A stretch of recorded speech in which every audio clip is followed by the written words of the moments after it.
Everybody grab your popcorn because we're going to talk about Pro Tools finally on this channel. Let's go.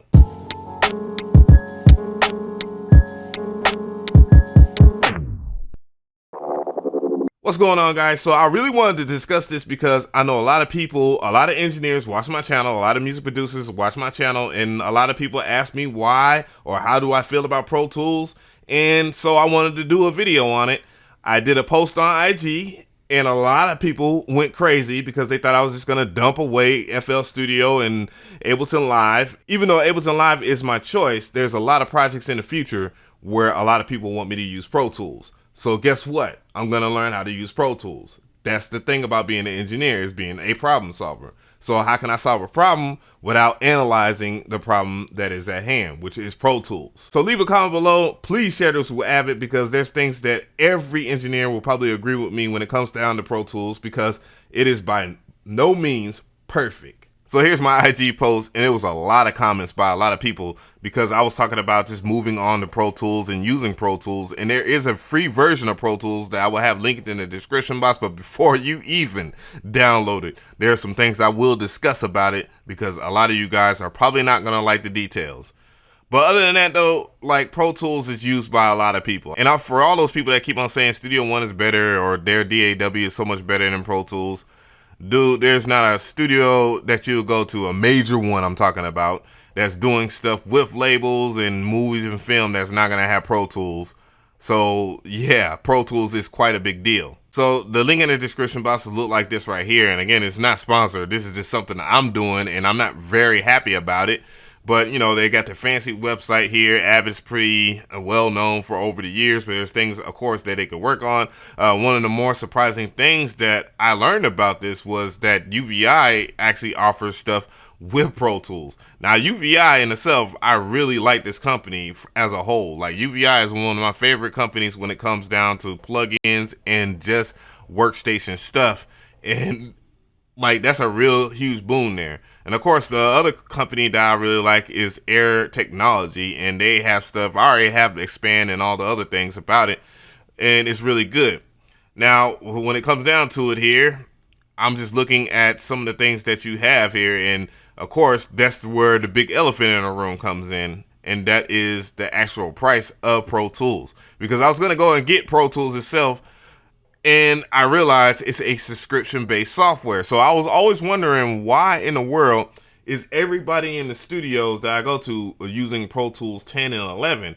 And it makes sense because they're saving money by having those versions of Pro Tools. Not to mention that Pro Tools Ultimate or something like that, or moving to a certain version, could throw off all their older projects that they did in the past. So it's a huge risk to even go over there. And then on top of that, you're spending more money, and it's continuous. It never stops. It's not rent to own. This is an actual subscription. But then I go and look over here and see that they have like a collaboration process, which a lot of DAWs don't do very well, except for like ImageLine, FL Studio. And I think it's really easy, and that's why it's very common to see a lot of producers collab with each other with FL Studio. So I think that Avid did a good job in focusing in on that.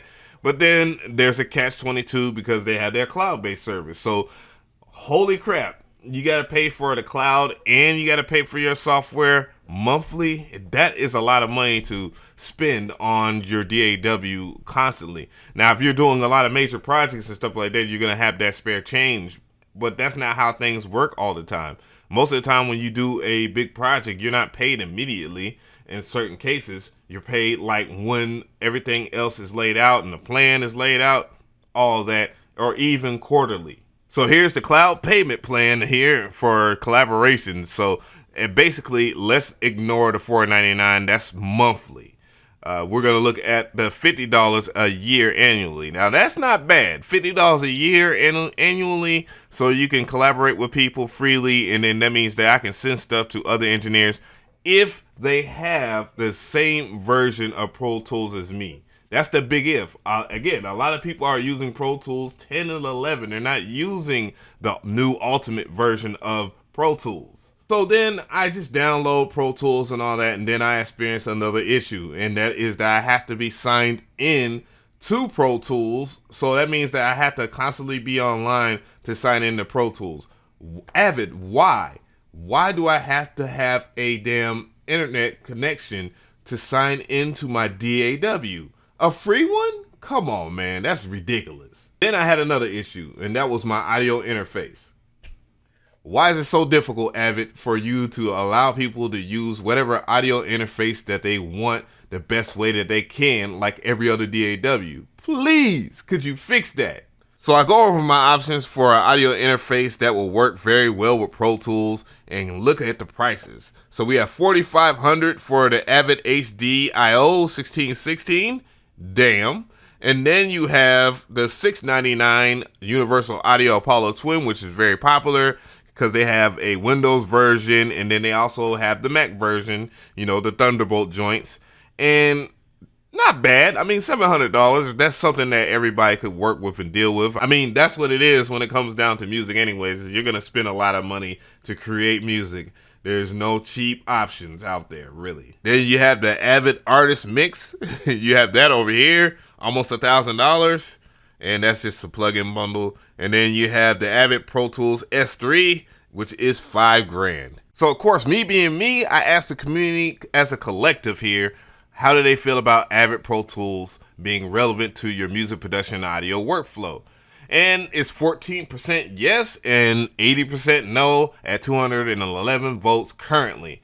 Holy crap. And then the comments. So Mr. Different weighs in and says, of course not, Pro Tools is still 10 years behind every other DAW. You can get better for less. Now we're talking about the subscription-based model. You can understand why they did it. Of course, you have the free version there and you can use that. So that's really good. And you can still collaborate with people that have, if they have Ultimate. Lou Official says, I just make beats and LOL. And the Hypnotist writes a diary log, and he has some good points though. It definitely has its place for some people, especially for mixing and mastering, and for other genres with focus on live instruments. It got for tracking and stuff like that. For me though, other DAWs have a much better workflow. I mainly use FL Studio, but honestly choose most other DAWs before Pro Tools. I feel like it kind of sucks for producing modern hip hop unless you're making the beats on hardware and just using it for mixing the stems and master. Tracy Lamont weighs in and says Pro Tools is overrated and I don't like its workflow. Gets a whole bunch of thumbs up for that. And then Jeffman90 said, nope, I personally think that Pro Tools is overrated. Studio One, Cubase, and Logic is better and cheaper. Yes, there are other options, of course. The subscription-based model will add up to even more money when you think about it if you use Pro Tools over the years in its current state. And, you know, that's the thing with Adobe Creative Cloud that I didn't like. It's like, damn, yeah, it's a cheap price monthly for it. And most people are going to pay $24 over just paying like $1,000 for outright owning the software, which is like a rarity these days. But at the same time, you know, there is a market for it. And then WWFOKC says, it's 2019, Pro Tools hasn't been cool in 10 years. The argument of cool is just one thing, but as far as it being relevant, Pro Tools is very relevant. Every record that you're listening to on a professional level is mixed in Pro Tools. And even if it isn't mixed in Pro Tools and it's mixed in FL Studio at first or any other DAW, it always ends up in Pro Tools because one of the engineers that I sit here and work with will end up touching it at some case when there is monetary value behind it. We're talking about records that are going to do 1 billion streams or 1 million plus streams or whatever it is to make it into the Billboard charts. So all right, here's Pro Tools First in the Flesh. This is the free version, and as you can see, it has templates that you can select, and you can just open them up that way. So, you know, let's go ahead and open up drum and bass. Let's see how that is. And, you know, I just want to show some of the key features out while we'll wait for it to open. It's not going to take very long, by the way. But, you know, the key features here that you can see you're missing, you have 16 and 16 as far as your tracks, so that's fine. And you can see, like, if you pay for the premium version of it, Pro Tools, all the way up to here, there's a huge difference. And a maximum amount of inputs that you can have is limited to 4, while this is 32, and this is 192. And then MIDI tracks 16 to 124, instrument tracks 16, 512, and etc., etc. here. And the amount of sounds that you get collected here. So it's already open. I'm just gonna go ahead and click no because I had a previous project open here. I was sitting there looking at a project that I had to track out, and you have Pro Tools in front of us. To me personally, look wise, it doesn't look bad, especially as far as its functionality. You're gonna have to get used to the tools and stuff like that, like the magnifying glass, the zoom in on stuff. One thing I do have issue with as far as its functionality is that it is not gesture sensitive. I can go up and down on my trackpad, but I cannot stretch things out like I could in Ableton Live and FL Studio. FL Studio does it. FL out of all DAWs, are you kidding me? But the Pro Tools does it. But you know, other than that, no, you can stretch things out here. Of course, you have your grid and stuff. You want to set up your tracks or whatnot. Of course, you can set your BPM up here. Just double tap like usual, or right click or whatever, and then it'll pull everything up. You can set, you know, your time signature that you want to do. If you want to set the click, which is the metronome, what type of click it is, then you know you can just go here and change the BPM. As you see, the grid is changing for that. You can change the grid to a 2-bar grid to whatever bar grid you want. You can change your click options right here as well. I mean, it's pretty intuitive. Like, I ain't gonna lie to you, it's kind of cool. I actually like the plain Jane look. You just Pro Tools, you go open it up, you get right into it. They got a couple of expand plugins in here. I don't have my. Oh, I lied. Well, I guess my. I guess it does automatically set up your stuff. It does set up your MIDI controller, so that's fine. It'd be nice if they had something that was on the level of the push too, but you know, that's asking too much. So set up your audio tracks. Again, it's not really hard to do that either. It's just you just selecting your input, you know, for what you want to record in, and then you can select your output source as well. You can select no output, and then you won't hear anything. So if I was to select the input and then record the artist in, you won't hear any of that feedback, I don't think. And there you go. You can see that my voice is being monitored right now. And then if I was to hit that record button, that means that I'm arming that track. This is solo, this is mute. Very simple stuff. Control equal brings up the mixer. However, one of the things that I have a gripe about as far as Pro Tools is that I can't just slide this to my other window without an issue. Like, that's crazy. Like, what do I have to do to set that up? Comment section, let me know. You Pro Tools gang guys, let me know what you do. But other than that, though, it's really good. I really like how it looks. I ain't gonna lie. I like the plain Jane looks. It reminds me of Cubase. I started off in Cubase first, and then I moved on to other things, especially FL Studio. All of the stuff that you need is right here. Like, all the things you really need. Like, if you want to pull up your mixer there, if you forget your shortcut, it's fine. It tells you if you go under it what it is. You see it says mix window, so you know you can see if it's mix window. You can click on this. It has quick buttons that you can add here, transport, editor, blah, blah, blah. You know, just all the things that you really need to get your stuff going when it comes to mixing and mastering and just recording stuff.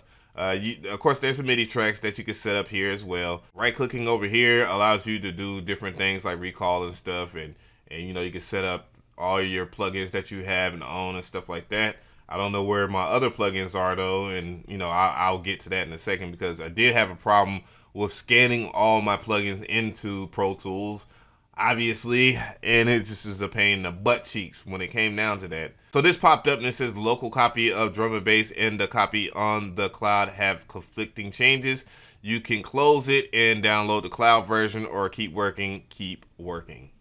I'm just gonna go ahead and keep working on that, and you know. There's other things too. Of course, they allow you to buy other plugins to upgrade Pro Tools and all that if you are happy with Pro Tools free. But I am pretty happy with the way it's set up. Of course, you can set up your audio interface, your MIDI studio and input devices over here. Your playback engine. I have my playback engine to FL Studio Ozios.